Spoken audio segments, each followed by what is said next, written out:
Strapi versus Directus. In today's video, we are going to learn the comparison of Strapi and Directus. So let's get started.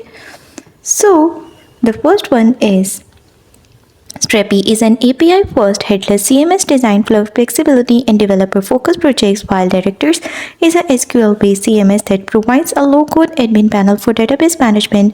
Strapi supports PostgreSQL, MySQL, SQLite, and MongoDB, whereas Directus work with any SQL database like PostgreSQL, MySQL, and SQLite. After that, let's compare their architecture. Strapi is API-driven with built-in REST and Graph, while Directus is database-first and auto-generate APIs for existing SQL database. In terms of ease of use, Strapi is developer-focused and requires coding, while Directus is no code-friendly, allowing users to manage data without writing any code over here.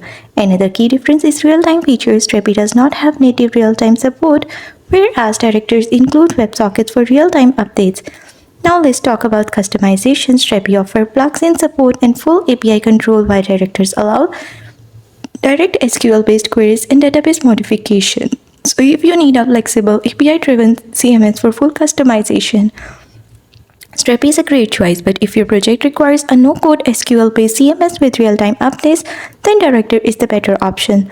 So that's all. Thanks for watching. Don't forget to like and subscribe.